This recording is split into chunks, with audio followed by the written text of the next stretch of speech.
No one's telling you this, but I will. Forget the distractions and media spin around the inauguration because America's been put into sudden reverse gear both politically and culturally in a way that is only visible from a bird's eye perspective. And here's what symbolized that to me above anything else with Donald Trump on day one, withdrawing from the Paris Climate Agreement as well as the World Health Organization to smack the creeping globalist tentacles that were reaching into the American regulatory and financial systems. Thank you, sir.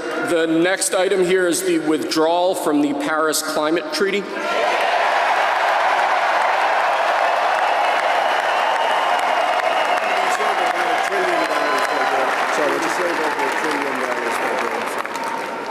Yes, sir.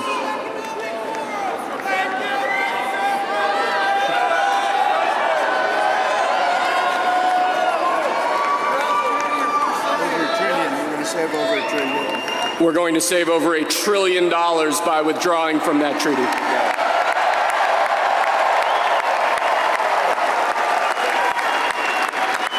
And the next item, sir, is a letter that will be transmitted to the United Nations explaining that we are withdrawing from the Paris Climate Treaty.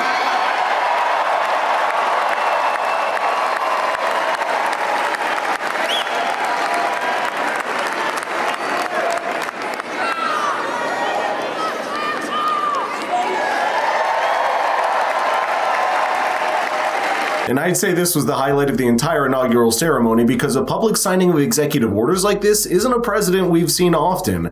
Even though Obama did it occasionally, the last time you see important orders or laws being signed in the presence of the public is when President Lyndon B. Johnson signed the Civil Rights Act into law in 1964. And that's why even pundits on the far left are agreeing that it's a sign of the new direction that Donald Trump has steered America in just on the first day of his presidency. Not just that, perhaps it's also signaling Donald Trump's willingness to use executive action in a way to bypass the lengthy path of Congress approval for issues like the immediate border crisis, for which there were 6 executive orders signed on just the first day. That, of course, is part of over 20 orders that went into effect on January 20th, including the declaration of a national emergency at the U.S. southern border and ending birthright citizenship for children of illegal migrants. And it's hard to say the audience wasn't ecstatic about it, at least those that were present, because it showed when Donald Trump triumphantly threw the pens out into the audience to keep as a memory of the night.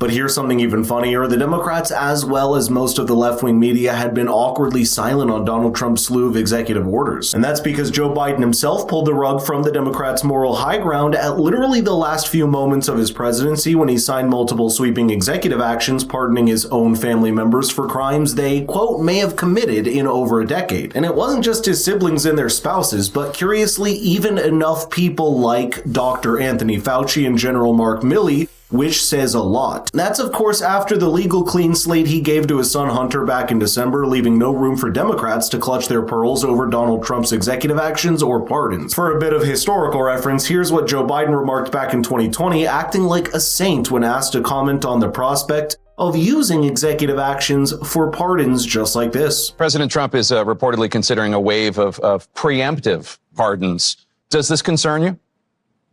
All these preemptive pardons? Well, it concerns me in terms of what kind of precedent it sets and how the rest of the world looks at us as a nation of laws and justice. You're not going to see in our administration that kind of approach to pardons, nor are you going to see in our administration the approach to making policy by tweets. It's just going to be a totally different way in which we approach the justice system. But what Joe Biden did on the day of Donald Trump's inauguration may be coming back to bite him, or at least the Democrat establishment, as Biden fades out of the picture of American politics. Because now, several prominent Republicans like Senator Rand Paul and Chip Roy are calling for Congress to launch an official investigation into Joe Biden's blanket pardons. and it was a call echoed even as high as House Speaker Mike Johnson. It was shocking. I mean, it was shocking what President Biden did on the way out, pardoning his family for more than a decade of whatever activity, any nonviolent offenses. It was breathtaking to us. I don't think that's anything like that's ever been anticipated. And by the way, go look at the tape, 4 years ago, when it was just implied that President Trump might do something similar. They were apoplectic. Joe Biden himself, Adam Schiff, Chuck Schumer, roll the tape. They all said that would be crazy and unconscionable, and now they're cheering it along. To us, it is disgusting. To us, it probably proves the point, the suspicion that, they call it the Biden crime family. If they weren't the crime family, why do they need pardons, right?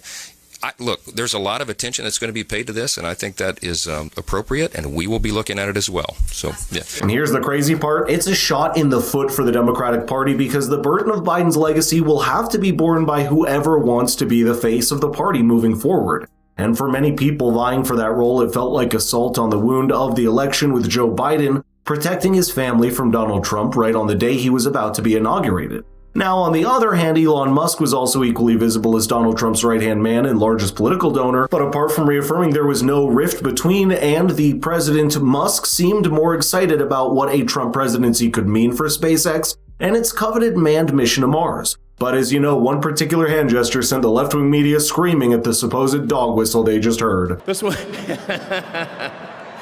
this one really mattered. And I just want to say thank you for making it happen. Thank you.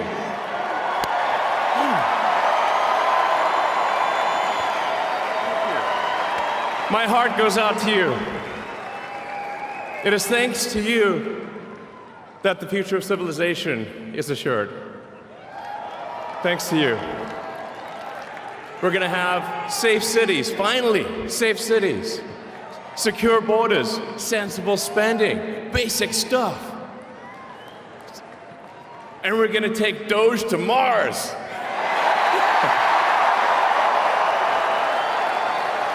I mean, can you imagine how awesome it will be to have American astronauts plant the flag on another planet for the first time?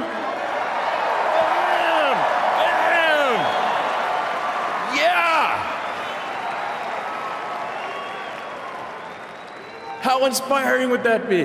And I think that's a perfect window into the kind of exciting optimism that infused that entire night of the inauguration and a recognition that this wasn't just a political shift, but a wild cultural rethink by America whose impact is going to be felt for decades. But let me know in the comments if you agree with the sentiment and share this with people that have an important voice to add here. I think the direction we saw Donald Trump establish on the first day is unraveled predictably in the week since, which is probably a good sign for what we can expect next.